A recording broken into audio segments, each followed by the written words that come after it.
Hi everyone, welcome to my channel. In fact मुझे बोलना चाहिए welcome back to my channel, क्योंकि मैं 2 हफ्ते बाद वीडियो बना रही हूँ। 2 हफ्ते से भी थोड़ा ज़्यादा हो गया है इनफैक्ट। बहुत सारे लोगों को के मन में क्वेश्चन था क्या हुआ।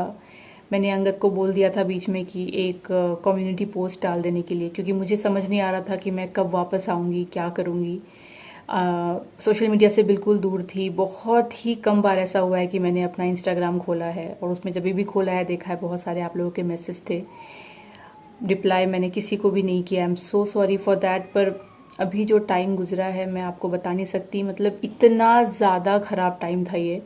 तो खैर, लास्ट व्लॉग जो मेरा था मेरे चैनल पे, उसमें आप लोगों ने अगर देखा होगा तो आपको पता होगा, मैंने बताया था कि मेरे पापा की तबीयत कुछ टाइम से ख़राब चल रही थी। ऑन एंड ऑफ वो हॉस्पिटलाइज हो रहे थे। इनफैक्ट मैं व्लॉग बना ही रही थी, उस टाइम पे मेरे भैया का फ़ोन आया था कि तबीयत फिर से ख़राब हो गई है। फिर अगेन वो हॉस्पिटलाइज हुए। ऐसा कोई बीमारी नहीं थी उनको, कुछ भी ऐसा पिन पॉइंट नहीं कर सकते हैं कि ये बीमारी थी या वो थी। ओवरऑल ही वो बहुत वीक हो गए थे, बहुत ही ज़्यादा। और डॉक्टर्स भी हम लोगों को कुछ महीनों से यही बोल रहे थे कि उनको वीकनेस बहुत ज़्यादा है, जिस वजह से उनको काफ़ी टाइम से पानी चढ़ रहा था। मतलब कोई भी फूड वो वैसे नहीं ले पा रहे थे। अच्छा, मैं डिटेल्स में नहीं जाऊंगी, ठीक है, जाने देते हैं, क्योंकि मुझे इस चीज़ को अब आगे बढ़ने की बहुत ज़रूरत है। तो मैं आपको एक मिनट। तो बेसिकली तबीयत उनकी फिर से ख़राब हुई, वो हॉस्पिटलाइज हुए और आईसीयू में थे, बेंगलोर में ही। और जब वो आईसीयू में थे तो फिर कुछ, क्योंकि बीमारी नहीं थी तो ब्लड प्रेशर बहुत लो था, शुगर बहुत हाई हो गया था, पोटेशियम काफ़ी कम हो गया था, हमें डॉक्टर्स ने यही बताया। फिर उनको एडमिट किया, 3 दिन वो आईसीयू में रहे। उसके बाद वाइटल्स नॉर्मल हो गए, ऑर्गेन्स भी नॉर्मल थे, तो डॉक्टर ने उन्हें नॉर्मल शिफ्ट कर दिया वार्ड में। पर वो हमें बार बार कह रहे थे कि हम इन्हें आईसीयू से निकाल तो रहे हैं, कुछ प्रॉब्लम वैसे नहीं है, बट इनकी बॉडी में ना बिल्कुल जान बची ही नहीं है। सो वी डोंट नो, मतलब ऐसा वो हमें वार्न कर रहे थे कि लेट्स सी क्या होता है इसमें। फिर शायद आप लोगों में से बहुत लोगों को पता भी होगा कि अगर बहुत दिन तक किसी भी पेशेंट को अगर पानी चढ़ रहा होता है ना, तो उसके चेस्ट में इन्फेक्शन हो जाता है। तो उनको काफ़ी टाइम से ऑन एंड ऑफ पानी चढ़ रहा था, सिर्फ हॉस्पिटल में नहीं, घर पे भी पानी चढ़ रहा था उनको। और क्योंकि वो खा भी नहीं पा रहे थे कुछ, तो जो भी जा रहा था वो उनको उधर से चढ़ रहा था, तो उनको लास्ट में उस टाइम पे इन्फेक्शन हो गया चेस्ट में बहुत बुरा। तो डॉक्टर ने बोला कि अभी तो आईसीयू से हमने निकाला है इनको, तो पानी अब नहीं चढ़ाएंगे तो इन्फेक्शन भी कम हो जाएगा, बाकी तो लेट्स सी कैसा रिस्पॉन्ड करते हैं वो। लेकिन उनको देख के मतलब समझ में आ रहा था कि लाइक कुछ मतलब ऐसा, मतलब बचा ही नहीं है अंदर कि आगे क्या करेंगे। बहुत ही वीक हो गए थे। फिर वो बाहर थे, आईसीयू से उनको रखा, तो जिस दिन बाहर उनको निकाला शाम को 4 बजे, उस दिन थे वो, नेक्स्ट डे दिन भर मतलब वो अनकॉन्शियस थे, ऐसे ऐसे आंखें खोल नहीं रहे थे, ऐसे बातें नहीं कर रहे थे। फिर उस दिन भी थे। फिर अचानक रात के 2 बजे, जिस दिन आईसीयू से निकाला उसके नेक्स्ट डे रात 2 बजे हॉस्पिटल से फ़ोन आया कि उनका हार्ट फेलियर हो गया है। तो रात को 2 बजे तो भाई तो वहीं पे था। 2 बजे उनका फ़ोन आया हम लोगों को कि ऐसा हो गया है। फिर हम लोग गए सब लोग।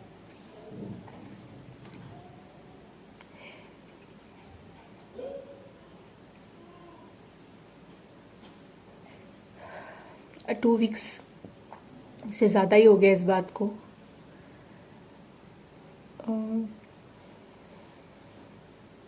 आई थिंक अब तो मैं सोच रही थी कि मैं बताऊं, वीडियो बनाऊं, पता नहीं,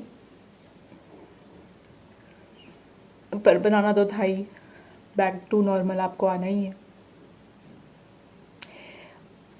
काफ़ी लोग मुझे यही बोल रहे थे कि एज भी हो गई थी और काफ़ी टाइम से अभी उनको बीमार भी थे। इनफैक्ट उनको 2020 के एंड में कोविड हुआ था, तो उसके बाद से ही ओवरऑल उनकी बॉडी बहुत वीक हो गई थी। इनफैक्ट लास्ट से भी 2 दिन पहले जब डॉक्टर बार बार बोल रहे थे कि बहुत हालत ख़राब है और भाई और मैं डिस्कस कर रहे थे, तभी भी मैं उनको यही बोल रही थी कि पता नहीं मुझे ऐसा अंदर से लगता है ना कि ठीक हो जाएंगे। ठीक है, होगा कमज़ोरी डॉक्टर की नज़र में होगा कि ये नहीं है वो नहीं, पर मैं बार बार एक ही चीज़ रिपीट कर रही थी कि सारे ऑर्गन्स काम कर रहे हैं, कोई बीमारी है नहीं, वाइटल्स भी सारे अभी आईसीयू में जाने के बाद में नॉर्मल हो गए, विद इन 5-6 आवर्स में ही नॉर्मल हो गया था बीपी वगैरह। तो ऑक्सीजन सिलेंडर पे थे वो, दैट्स ट्रू, बट मैं बार बार यही बोल रही थी कि मुझे तो लगता है ठीक हो जाएगा, ऐसा कुछ भी नहीं है, क्योंकि अभी पास्ट में वो काफ़ी बार बीमार ऐसे पड़े और हर बार ही ठीक हो जा रहे थे। तो मुझे यही लग रहा था, मतलब मुझे नहीं मतलब देख के भी हालत मुझे लगता था कि हाँ ठीक है, हैं बीमार, हैं अभी वीक, पर ऐसा कुछ होगा नहीं। मतलब आई डोंट नो क्यों मुझे बहुत ज़्यादा ऐसा लगता था। मैं अंगद को भी ये बोलती थी, नहीं नहीं देखता, कुछ भी नहीं होगा, ठीक हो जाएगा। तो I think I was in denial anyways. तो खैर जो भी, बस हमने मुझे तो यही बताया, आई मीन अंगद ने भी कंसोल करने के लिए यही हमेशा बोला कि आई थिंक तुमको यही सोचना चाहिए कि इट्स गुड फॉर हिम, क्योंकि काफ़ी टाइम से क्योंकि वो बेड रेस्ट पे थे, तो उनको बेड सोर वगैरह भी हो गया था, तो it was painful. As of now I am okay, और life should be back to normal, I know that, I am trying hard. तो अभी से मैं अपना इसलिए मैं जब से इनफैक्ट दुबई से आई थी, पहले तो मेरी तबीयत ख़राब थी, अंगद की ख़राब हुई, फिर तब से पापा की तबीयत ख़राब हुई, तो मैं व्लॉग नहीं बना पा रही थी। मैंने आपको भी बोला भी था कि मैं बैक टू रूटीन आ जाऊंगी, पर बहुत, अब अगर आप देखोगे तो दिसंबर से ही मेरे व्लॉग्स बिल्कुल ही नहीं आ रहे टाइम पे। पर आई गेस अब मैं ऐसा नहीं करूँगी, क्योंकि मेरे लिए भी बहुत ज़रूरी है कि मैं नॉर्मल लाइफ लीड करूँ और जो मैं करती थी वो मैं करूँ, राइट। तो होपफुली नेक्स्ट व्लॉग से I will be back to normal, और at least I will try and act to be normal for few days. मेरे सरप्राइजिंगली, क्योंकि this is the second time it's happening with me in past 12 years, so I was prepared from day one कि मुझे क्या क्या feel होने वाला है। Practically speaking मुझे पता था कि कैसे मुझे अपने आप से डील करना है, और मैं अगर समय पे डील नहीं करूँगी तो प्रॉब्लम बढ़ जाएगी। क्योंकि लास्ट टाइम जब मेरे साथ में हुआ था, when my mother passed away, उस टाइम पे आई वाज रियली अलोन, मतलब because I was not married, तो जो भी था वो मैंने मेरे ऊपर था। मतलब अगर मैं ये बोलूँ कि मैं 6 महीना डिप्रेशन में थी या कुछ भी, तो इट वॉज ओके, सिर्फ मैं सफ़र कर रही थी, तो that was okay. But this time I was aware कि अब मैं अगर कैसे भी बिहेव करूँ, तो अब अंगद में भी मेरे साथ रहता है, तो मैं नहीं चाहती हूँ कि सामने वाले को भी लगे कि क्या है यार। मतलब मैं ऐसे अलर्ट थी काफ़ी इस बारी कि मुझे बहुत जल्दी नॉर्मल करना सब कुछ बहुत ज़रूरी है। I can not grieve for months and months और ईयर्स एंड ईयर्स। तो ये शायद आपका जो ब्रेन होता है ना, वो बहुत ही प्रैक्टिकल होता है। अगर आप किसी एक, कहते हैं ना, ट्रॉमा से एक बार गुजर चुके हो, तो सेकेंड टाइम के लिए इट मेक्स यू प्रिपेयर्ड कि कैसे एक्ट करना है, कैसे इस चीज़ को जल्दी रिकवर करना है।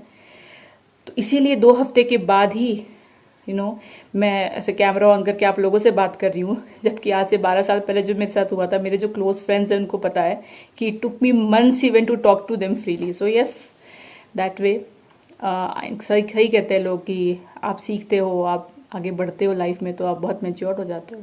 एंड कुछ चीज़ों को जो बचपन में आप सोच भी नहीं सकते कि आप ऐसा हो सकता है, वो जब आपके साथ में होता है, when you are adult and you are married and you are responsible for some other person's life as well, you take it very practically and that's very surprising कि ऐसे हैं हम humans।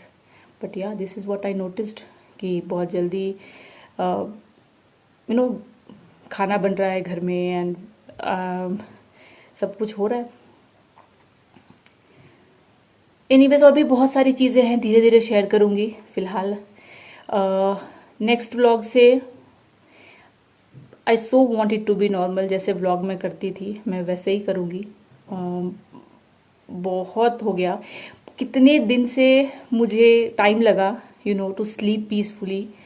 इतने सारे ड्रीम्स आते हैं ना, इनफैक्ट आज भी इतनी सारी चीजें मैं अंगद को रोज सुबह उठ के बोलती थी कि मुझे ना नींद, क्योंकि मैं इतने सारे ड्रीम्स देख रही हूँ, ऑल विविड ड्रीम्स, तो मुझे थकान हो रही है यार, मुझे नींद पूरी हो ही नहीं रही, मुझे ऐसा लग रहा है। फिर मैं दोपहर को सोती थी, दोपहर की नींद मुझे अच्छी आती थी, मतलब बहुत अजीब सा रहा ये टाइम, आई डोंट नो। ज़्यादा अंगद को ही पता होगा क्योंकि उसने मुझे सामने से देखा है how I was coping up, but very, बहुत ही क्या मैं बोलूँ। तो वो सब है, पर आगे लाइफ बढ़नी है, बढ़नी ही है, तो मेरा पार्ट है व्लॉगिंग। मैंने शुरू किया 3 साल हो गए and it's part of my life. और आई एम सो सॉरी, सब लोगों को वेट करना पड़ा, मैंने कुछ इन्फॉर्म नहीं किया। और मेरे सब्सक्राइबर्स, आप लोग इतने सारे सपोर्टिव हो, इतने अच्छे हो कि आप लोग मुझे मेरा वेट कर रहे हो, मुझसे जुड़े हुए हो, मुझे पिंग कर रहे हो, मैसेज कर रहे हो, कंसर्न हो, तो आई एम सो ब्लेस्ड कि ऐसे लोग जुड़े हैं मेरे से। एंड आई प्रॉमिस यू कि जैसे पहले आता था वीडियो 3 आता था हफ्ता में, वो 3 आए जैसे। और मैं आपको मोटिवेट करूं, मुझे बिल्कुल नहीं अच्छा लगता ऐसा कोई भी वीडियो बनाना जहाँ पे मैं वल्नरेबल हूँ और मैं आपको उल्टा ये बता रही हूँ कि देखो लाइफ में ये हो गया वो हो गया। मैं हमेशा से ट्राई करती हूँ कि मेरे वीडियोज ऐसे हो कि आपको हिम्मत आए, तो मैं वही ट्राई करूँगी कि आगे भी वैसा ही हो। खैर यही था अपडेट, एंड नेक्स्ट वीडियो में मिलते हैं स्माइलिंग फेस के साथ। और क्योंकि वो सिर्फ आपके लिए व्लॉग्स नहीं होंगे, वो मेरे लिए भी एक हीलिंग जर्नी होगी, क्योंकि अगर मैं नॉर्मली जैसे थी वैसे ही मैं कर पाती हूँ, और वीडियो एडिट करना, आपके कमेंट्स का रिप्लाई करना, वो एक इंगेजिंग टाइम हो जाता है मेरे लिए भी, तो वो मुझे भी हेल्प करेगा फॉर श्योर। और आपको तो अच्छा लगता ही है। तो चलिए, ये वीडियो मुझे नहीं पता कितना लंबा हुआ है, जैसा भी है जो है मैं पोस्ट कर रही हूँ। तो मिलती हूँ अगली बार, तब तक आप लोग अपना ख्याल रखिए, मेरी वीडियोस देखते रहिए।